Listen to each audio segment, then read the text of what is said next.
আসসালামু আলাইকুম।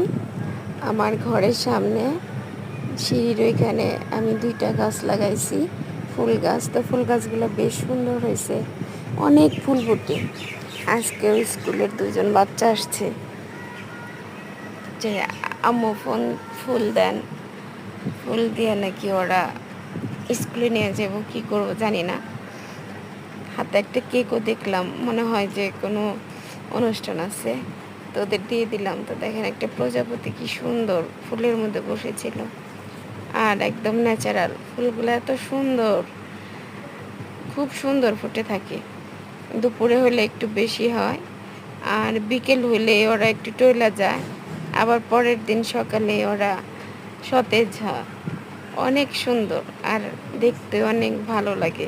তো আপনাদের কাছে কেমন লাগছে কমেন্ট করে, লাইক করে, শেয়ার করে জানাবেন। তো সবাই ভালো থাকবেন। আল্লাহ হাফেজ।